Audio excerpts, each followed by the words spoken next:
Cher Théophile, plusieurs personnes ont essayé d'écrire le récit des événements qui se sont passés parmi nous. Ils ont rapporté les faits tels que nous les ont racontés, ceux qui les ont vus dès le commencement et qui ont été chargés d'annoncer la parole de Dieu. Et maintenant, à mon tour, je me suis renseigné exactement sur tout ce qui est arrivé depuis le début. Et il m'a semblé bon, Excellence, d'en écrire pour vous le récit suivi.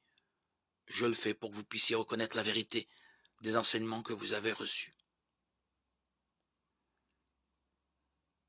Au temps où Hérode était roi de Judée, il y avait un prêtre nommé Zacharie, qui appartenait au groupe de prêtres d'Abia.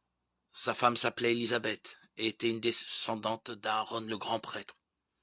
Ils étaient tous deux justes devant Dieu et obéissaient parfaitement à toutes les lois et tous les commandements du Seigneur.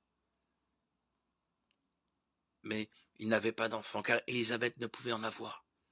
Elles étaient déjà âgées tous les deux.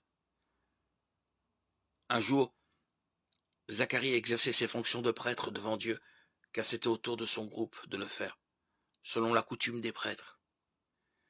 Il fut désigné par le sort pour entrer dans le sanctuaire du Seigneur et y brûler l'encens.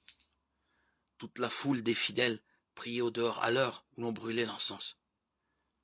Un ange du Seigneur apparut alors à Zacharie. Il se tenait à la droite de l'autel, servant à l'offrande de l'encens. Quand Zacharie le vit, il fut troublé et la crainte le saisit. Mais l'ange lui dit, « N'aie pas peur, Zacharie, car Dieu a entendu ta prière. Élisabeth, ta femme, te donnera un fils que tu nommeras Jean. Tu en seras profondément heureux, et beaucoup de gens se réjouiront au sujet de sa naissance, car ce sera un grand homme aux yeux du Seigneur. Il ne boira ni vin, ni aucune autre boisson fermentée. Il sera rempli du Saint-Esprit dès le moment de sa naissance. Il ramènera beaucoup d'Israélites au Seigneur, leur Dieu.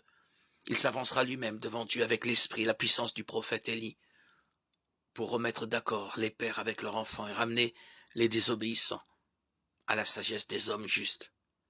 Il formera un peuple prêt pour le Seigneur. » Mais Zacharie dit à l'ange, « Comment saurais-je que cela est vrai, car je suis vieux et ma femme aussi est âgée. » Et l'ange lui répondit, « Je suis Gabriel, je me tiens devant Dieu pour le servir.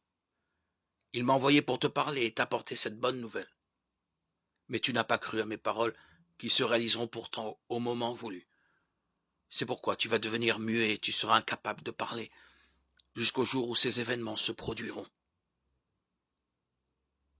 Pendant ce temps, les fidèles attendaient Zacharie et s'étonnaient qu'il reste si longtemps à l'intérieur du sanctuaire. Mais quand il sortit, il ne put leur parler, et les gens comprirent qu'il avait eu une vision dans le sanctuaire. Il leur faisait des signes et restait muet. Quand Zacharie eut achevé la période où il devait servir dans le temple, il retourna chez lui. Quelque temps après, Élisabeth, sa femme, devint enceinte, et elle se tint cachée pendant 5 mois. Elle se disait, « Voilà ce que le Seigneur a fait pour moi. Il a bien voulu me délivrer maintenant de ce qui causait ma honte devant les hommes. » Luc 1, 1, 4, 1, 5, 25.